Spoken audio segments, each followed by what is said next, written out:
Hello guys, welcome back again to Indian Coding. So in this lecture we will see what are class attributes. Okay, so in the last lecture we have learned till classes and object. Now let's see what is class attributes. So in the previous chapter we discussed that जो discuss किया था previous chapter में कि variables क्या होते हैं class के। या मैंने आपको बताया था कि वेरिएबल जो थे जैसे कार के कार की प्रॉपर्टीज़ प्रॉपर्टी से समझ सकते हैं हम कार की जो भी प्रॉपर्टीज़ थी उनको हम क्या बोलते हैं, हम वेरिएबल भी बोलते हैं और उसी को हम एट्रीब्यूट्स भी बोलते हैं। ठीक है, एक एग्जांपल से समझा देते हैं आपको। जैसे मैंने एक क्लास क्रिएट की, क्लास, क्योंकि मैंने क्लास फाइल का नाम एट्रीब्यूट दिया है तो मैं अपनी क्लास का नाम भी एट्रीब्यूट दूंगा। तो मैंने जो ये लिखा इंट एक्स और इंट वाई, तो इसी को बोलते हैं attributes of the class. Okay guys, I hope this is clear to you all. So next tip देखते हैं हम। अच्छा, अब हमें देखना है कि हम इसको एक्सेस कैसे कर सकते हैं। ठीक है, तो एक्सेस करने के लिए हम डॉट ऑपरेटर का यूज़ करते हैं इसमें, एक्सेस ऑपरेटर का। इसमें मैंने वैल्यू पुट कर दी 3 और y के अंदर हम वैल्यू पुट कर देंगे 7। तो now let's see how we can access it. तो सबसे पहले हम क्लास का ऑब्जेक्ट बनाएंगे, क्योंकि क्लास के ऑब्जेक्ट की हेल्प से ही हम किसी भी क्लास के मेथड या वेरिएबल का यूज़ कर सकते हैं। आपको शायद मैंने पहले भी बताया था। और क्लास का ऑब्जेक्ट कैसे क्रिएट करते हैं ये उसका सिंटैक्स होता है। ठीक है, तो हमने सिंटैक्स लिख दिया। अब अगर हमें क्लास की value system dot out dot println, अगर हमें उसकी वैल्यू चाहिए तो हमें क्या करना होगा, हमें सिंपली लिखना पड़ेगा माई ऑब्जेक्ट डॉट एक्स, अगर मुझे एक्स की वैल्यू चाहिए। ठीक है गाइस, तो आई होप आपको ये समझ में आ गया होगा कि हम कैसे एक्सेस करते हैं। ठीक है, नेक्स्ट देखते हैं हमें क्या सीखना है इसमें। तो एक्सेस करने का बता ही दिया मैंने आपको कि हम कैसे एक्सेस करते हैं। हाँ, अब हम देखते हैं कि ओवरराइड कैसे कर सकते हैं। ठीक है, ओवरराइड कैसे कर सकते हैं किसी चीज़ को। ओवरराइड का मतलब होता है कि अगर हमने स्टार्टिंग में कोई वैल्यू असाइन कर दी है उसको, तो हम न्यू वैल्यू उसको कैसे असाइन कर सकते हैं with in the same variable. ठीक है, तो सबसे पहले मैं अपने क्लास का नेम चेंज कर लूँगा,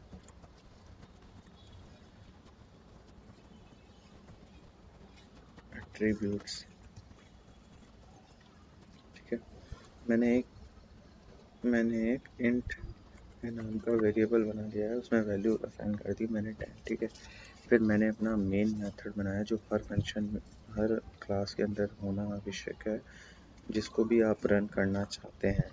ठीक है, हमेशा जो भी क्लास एग्जीक्यूट होती है वो आपके मेन मेथड वाली क्लास होती है, ये हमेशा ध्यान रखना। फिर मैंने इसका एक ऑब्जेक्ट बना लिया और मैंने x में वैल्यू असाइन कर दी 25। देखो, मेरी ओरिजिनल वैल्यू थी 10। अब मैंने क्या किया, इसको ओवरराइड कर दिया। मतलब मैंने जो ऑब्जेक्ट किया है उसके क्रिएट किया है उसकी हेल्प से मैंने इसकी वैल्यू चेंज कर दी। अब देखना, इसको हम कंपाइल करके देख लेते हैं सही आ रहा है नहीं आ रहा। कंपाइल हो रहा है, अब हम रन कर लेते हैं। तो देखो गाइस, वैल्यू हो गई 25। अब आप बोलेंगे अगर हमें इस वैल्यू को ओवरराइड नहीं करना हो तो हम क्या करते हैं, तो हमें एक सिंपल सी चीज़ करनी होती है। हमें केवल जो भी वैल्यू हमें ओवरराइड नहीं करनी उसके आगे हमें एक कीवर्ड लगा देना होता है, फाइनल।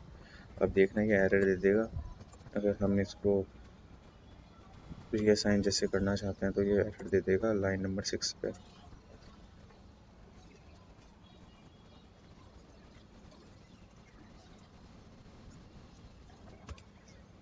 इसको एरर जनरेट करनी चाहिए लाइन नंबर 6 पे। एक मिनट,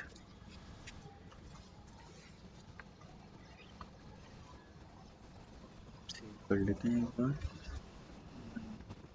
ये भी ठीक है।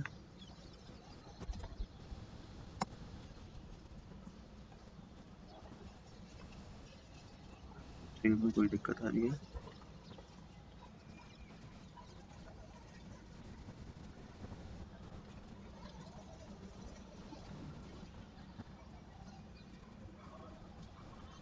तो हम इसको एक बार वापस कंपाइल करके देख लेते हैं। देखिए अगर हमें तो हम गलती कर रहे हैं यहाँ पे कि हमने क्लास बनाई है एट्रीब्यूट्स की और हम ऑब्जेक्ट बना रहे हैं मेन क्लास से, ठीक है। तो लेट्स करेक्ट इट।